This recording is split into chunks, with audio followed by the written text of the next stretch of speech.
Hey, it's Rakan. For today's video, it's gonna be 4 most haunted places on Vancouver Island, British Columbia.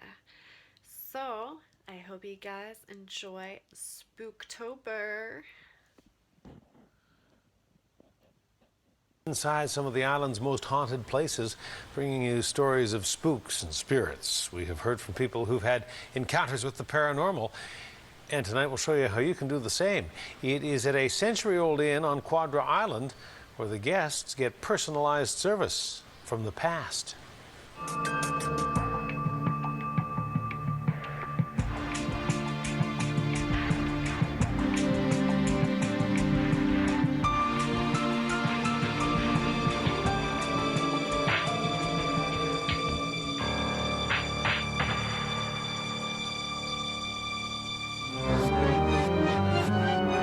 This particular building was built in 1912. The business of the Harriet Bay Inn has been here since 1896. In our history books, there's some stories about a man and a woman. One of the things the woman likes to do is move furniture.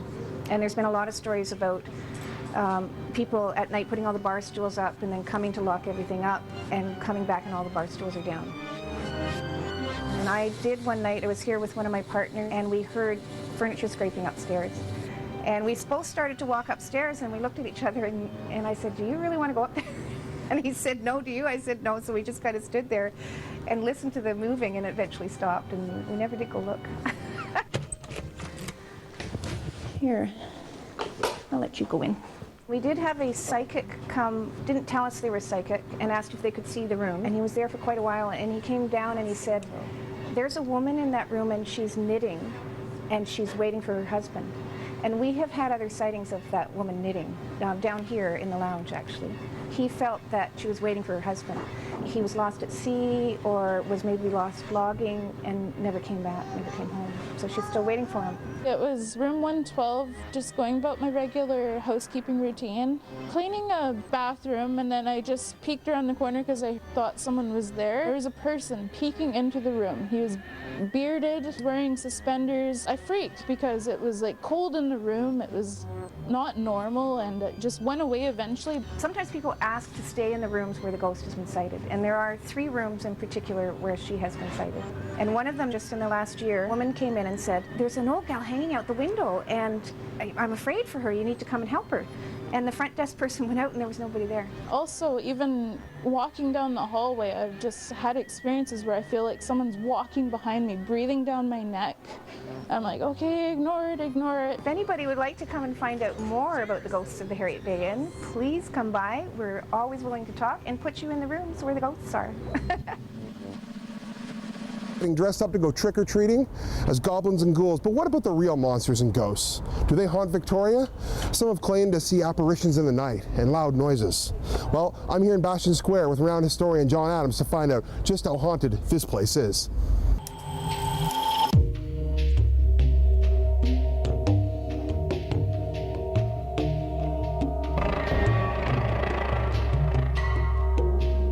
Before we get into just the spooky stuff, Sure, I wanted to start with a general local history of Bastion Square. First of all, Fort Victoria was right here. That's right. There's a line of bricks in the sidewalk right here, and that shows where the wooden walls of the fort were located. The fort stretched that way, so we're outside the fort here. Wow. But in the gold rush of 1858, the miners flooded in, thousands of them from California, and they were on their way to the Fraser River. There was no place to stay, so they camped all around the fort. And pretty soon the Hudson's Bay Company discovered they could sell the land of the fort, and Gold Rush Victoria was built inside the fort and all around it. So this really is a very old, very historic part of town.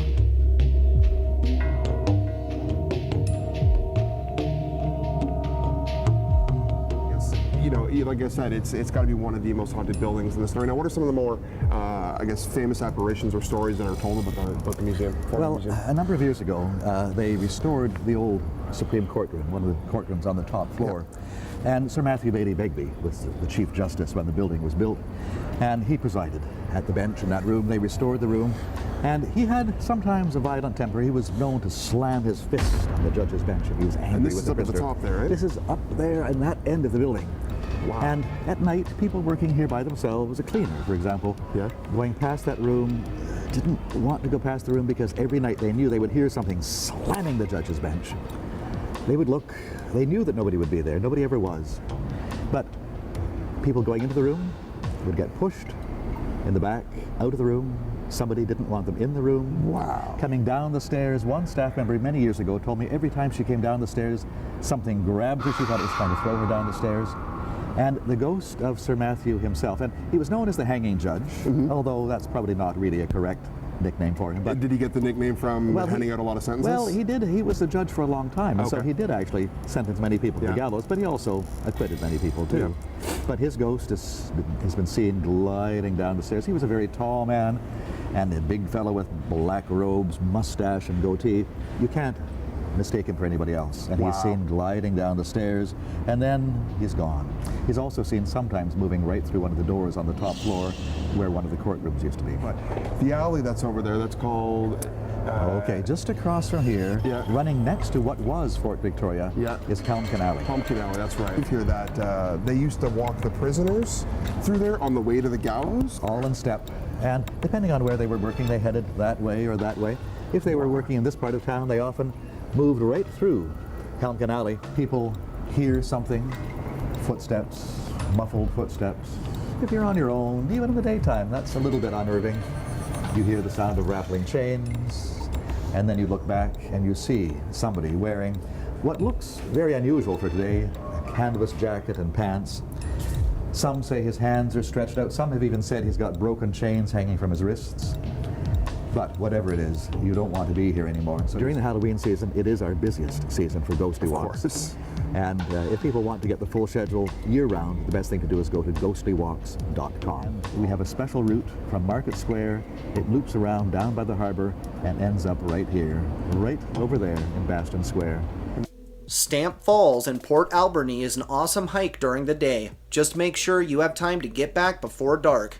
Many deaths and suicides have occurred at this location due to the dangerous cliffs and swift rapids, and legend says that the area acted as a Native American burial ground. Those brave enough to venture the trails at night report humanoid creatures in the trees, shadowy apparitions, and thousands of orbs everywhere, every night, around midnight that zoom from the water and into the trees. If you venture here, be careful. These orbs have even been known to attack people. Craigdarroch Castle in Victoria was built from 1887 to 1890 by Robert and Joan Dunsmuir. Throughout its many years, the castle acted as a school, a music academy, and even a veterans home.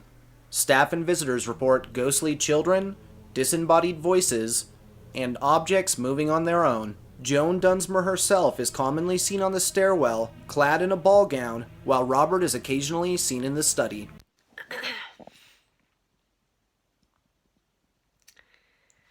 Well, that's it. 4 true paranormal stories. Well, let me know what you guys think about the videos, if you think it's true or fake.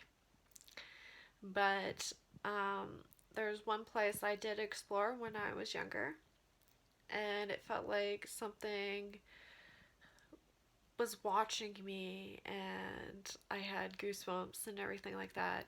The temperature dropped from one section to another, and it freaked me out, but it didn't freak me enough to the point that I have to run away.